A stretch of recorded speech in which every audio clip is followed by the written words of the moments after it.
Bismillahirrahmanirrahim. Assalamualaikum warahmatullahi wabarakatuh.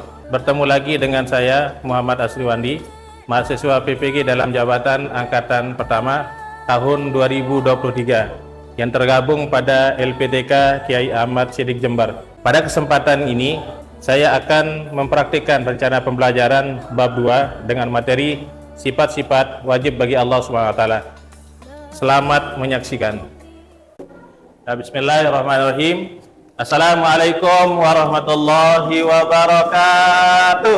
Waalaikumsalam warahmatullahi wabarakatuh. Sehat semua anak-anakku? Sehat. Alhamdulillah, pada kesempatan pagi ini Allah Subhanahu wa taala masih memberikan kita keafiatan, kesehatan.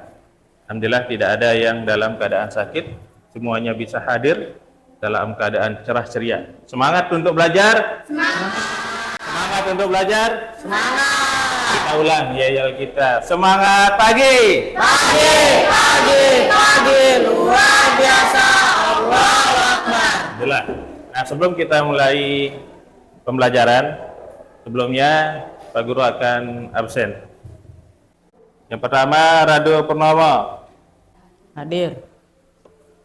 Muhammad Rosihan Nurdin, Iin Selvianti, Atira Azhara. Alhamdulillah semuanya hadir dalam keadaan sehat walafiat. Nah, sebelum kita mulai belajar anak sekalian, kita awali dengan doa yang dipimpin oleh Sofyan. Silakan Sofyan, maju. Teman-teman, sebelum kita belajar, marilah kita berdoa bersama-sama. Berdoa dimulai. Bismillahirrahmanirrahim.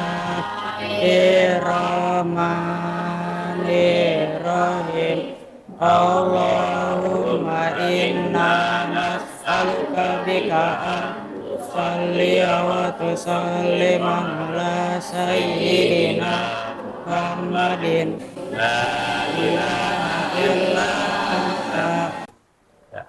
Nah, jadi itu doa yang sudah kita panjatkan. Kemudian anak-anak seperti biasa untuk memacu semangat kebangsaan kita. Ingat, di makhluk itu kita hidup tidak hanya satu suku. Kita di makhluk itu adalah miniatur Indonesia. Mulai 1, 2, 3. Satu nusa, satu bangsa, Indonesia pusaka, nusa bangsa dan bahasa kita bela bersama. Ya, alhamdulillah. Jadi anak-anakku sekalian, jadi pada kesempatan kali ini kita akan lanjutkan materi pembelajaran kita, yaitu tentang sifat-sifat bagi Allah Subhanahu wa taala. Jadi di sini ada namanya sifat wajib, sifat mustahil, dan sifat jaiz. Nah, apa tujuannya pembelajaran ini anak-anak? Agar kalian tahu mana yang termasuk sifat-sifat wajib, sifat-sifat mustahil Allah SWT. Sifat wajib itu artinya apa? Siapa yang tahu? Sifat wajib itu artinya apa? Sifat wajib artinya sifat yang harus ada pada diri Allah Subhanahu wa taala. Salah satu sifat wajib yang dimiliki Allah adalah ada namanya sifat wujud. Nah, aku tanya sekarang, Allah itu ada. Apa yang menjadi bukti bahwasanya Allah itu ada? Adanya bintang, adanya alam semesta, adanya bumi. Siapa yang menciptakan? Allah. Artinya apa? Tidak mungkin sesuatu itu ada kalau tidak ada yang menciptakan. Nah, kita lihat di sini yaitu tentang sifat-sifat Allah. Yang pertama adalah pengertian sifat wajib bagi Allah, agar kalian tahu. Nah, sifat wajib ini anak-anakku sekalian terbagi menjadi 4 bagian. Yang pertama ada namanya sifat nafsiyah.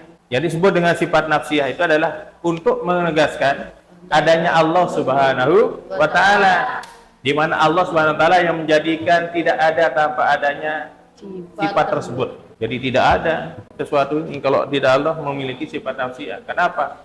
Karena sifat inilah yang menjadikan segala sesuatu. Kedua, ada namanya sifat salbiyah. Mana yang disebut dengan sifat salbiyah? yaitu sifat yang digunakan untuk meniadakan sesuatu yang tidak layak bagi Allah SWT. Kemudian sifat ma'ani, yaitu sifat yang pasti ada pada zat Allah SWT. Sifat-sifat ma'ani adalah sifat-sifat yang juga dimiliki oleh makhluk. Bedanya apa? Jika yang memiliki sifat ini Allah, maka sifat ini tidak terbatas. Tetapi kalau pada manusia dia terbatas. Allah Maha hidup, manusia hidup enggak? Hidup. Tetapi sifat hidupnya Allah tidak akan terbatas, akan hidup selama-lamanya. Tetapi kalau manusia punya batas, dia akan berakhir dengan usia. Jadi itu yang membedakan. Nah, kemudian ada sifat maknawiyah. Yang disebut dengan sifat maknawiyah, yaitu sifat yang selalu tetap ada pada zat Allah dan tidak mungkin pada suatu ketika Allah tidak bersifat demikian. Nah, kita lihat sekarang di sini ada tabel. Nama sifat-sifat Allah SWT yang tadi kita bahas, nafsiyah, salbiyah, ma'ani. Nah, yang pertama adalah sifat nafsiyah. Mana dari sifat 20 itu yang termasuk kepada sifat nafsiyah? Yang pertama adalah wujud. Allah itu ada. Apa buktinya tadi? Terus? Bumi terus? Adanya manusia. Bukti juga adanya Allah Subhanahu wa taala. Kemudian ada qiyamuhu binafsihi, berdiri sendiri. Nah, Allah Subhanahu wa taala tidak butuh siapapun. Allah tidak butuh diurus oleh siapapun. Allah tidak butuh terhadap makhluknya, tetapi makhluknya yang butuh terhadap Allah Subhanahu wa taala. Dan mustahil Allah itu memiliki sifat ihtiyaju li ghairihi, membutuhkan orang lain. Allah tidak butuh anak. Bahkan ibadah-ibadah yang kita lakukan itu tidak akan menambah kekuasaan Allah Subhanahu wa taala. Akan nambah. Kenapa? Allah sudah maha di atas segala sesuatu. Kemudian wajib qiyamuhu binafsihi, artinya apa? Berdiri sendiri. Ya, tadi sudah Pak Guru jelaskan. Mustahil ihtiyaju li ghairihi, artinya butuh kepada yang lain. Apa dalil aklinya? Kalau tadi penjelasan tentang sifatnya, sekarang kepada dalilnya. Dalil aklinya apa? Allah Subhanahu wa taala sebagai pencipta alam semesta, maha kuasa. Dia tidak memerlukan bantuan dari kekuatan lain karena mempunyai kekuatan yang pada Allah ada pada dirinya. Sedangkan dalil naklinya, firman Allah Subhanahu wa taala dalam surat Al-Ankabut ayat ke-6, wa man jahada fa innama yujahidu li nafsihi innallaha laghaniyyun 'anil 'alamin. Apa artinya? Dan barang siapa yang berjihad, maka sesungguhnya jihadnya itu adalah untuk dirinya. Sesungguhnya Allah benar-benar maha kaya, tidak memerlukan sesuatu dari semesta alam.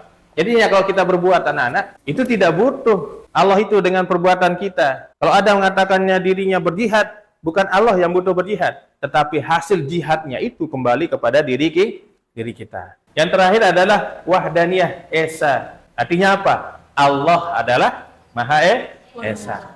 Iyyaka na'budu wa iyyaka nasta'in. Satu-satunya Tuhan tempat kita beribadah, tempat kita memohon pertolongan. Tidak boleh anak-anak kita mengesakan yang lain. Artinya apa? Hanya Allah Tuhan yang esa. Hanya Allah tempat kita menyembah. Hanya kepada Allah kita mohon pertolongan. Kalau Krishna butuh pertolongan, mohon kepada Allah. Dewi butuh pertolongan, mohon kepada Allah. Sopian butuh pertolongan, mohon kepada Allah. Lewat apa? Lewat doa. Bagus. Nah, jadi itu pembahasan kita tadi. Jadi selanjutnya sekarang Pak Guru ingin kalian untuk berdiskusi mengenai sifat-sifat Allah Subhanahu wa taala ini yang terbagi menjadi 3, itu sifat wajib, sifat mustahil, dan sifat jaiz. Nah, sekarang tugas kalian yaitu lihat pada tabel ini. Di sini ada sifat nafsiyah. Jadi yang membahas tentang sifat nafsiyah ini adalah kelompok 1. Analisis, artinya menulis apa bukti Allah itu ada, ditulis. Kemudian kelompok 3 membahas tentang sifat ma'ani, yaitu sama, mendengar. Kemudian kelompok yang keempat yaitu tentang kalam. Nah, sifat ma'ani kalam. Allah Subhanahu wa taala berfirman. Bagaimana sifat berfirmannya Allah Subhanahu wa taala? Siap semuanya?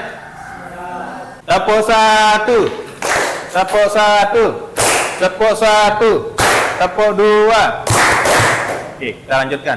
Kalian satu-satu mempresentasikan tentang tentang apa yang kalian tulis. Silakan lanjutkan.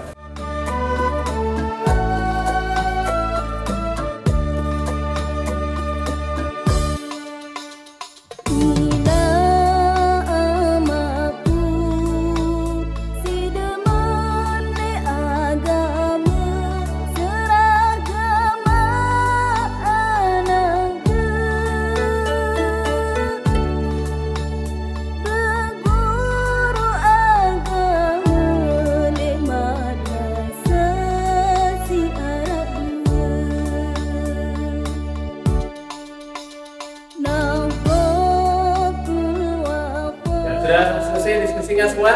Sudah. Program pertama presentasi oleh kelompok 1 diwakili oleh Rosihan. Silakan Rosihan maju. Ya, tepuk tangan dari mana semuanya?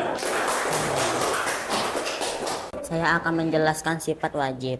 Sifat wajib bermakna kehadiran Allah, bukan karena diciptakan oleh siapapun dan tiada Tuhan selain Dia. Yang selanjutnya kelompok 2 diwakili oleh dan maju. Assalamualaikum warahmatullahi wabarakatuh.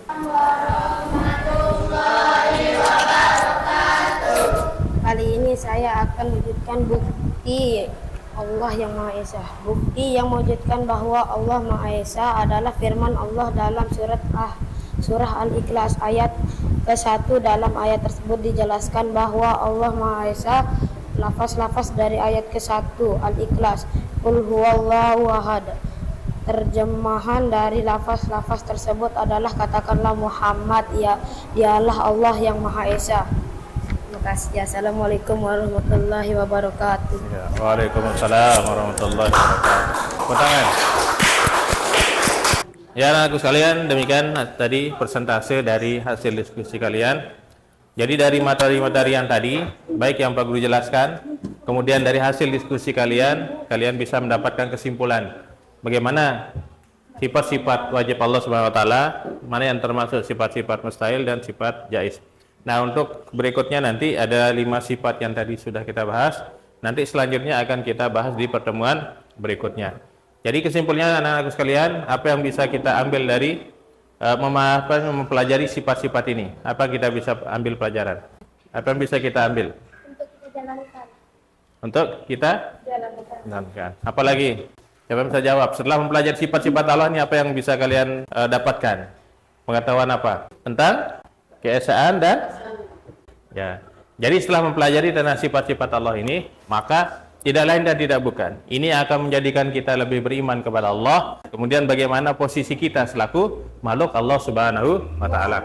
Nah, sebagai tugas anak-anakku sekalian, agar pembelajaran kalian berlanjut di di sekolah, kemudian berlanjut di rumah. Jadi Pak Guru kasih tugas kalian nanti mengumpulkan dalil-dalil di Al-Qur'an yang menunjukkan tentang sifat-sifat wajib bagi Allah Subhanahu wa taala.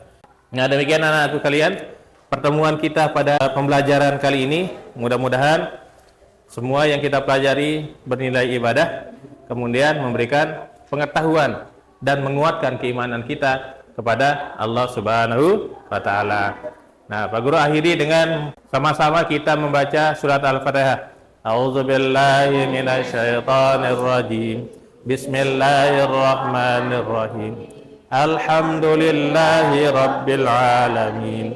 Shiratal ladzina an'amta 'alaihim ghairil maghdubi 'alaihim waladdallin. Amin. Sekian, wallahu muwaffiq wal hadi ila sabilir rasyad. Assalamualaikum warahmatullahi wabarakatuh.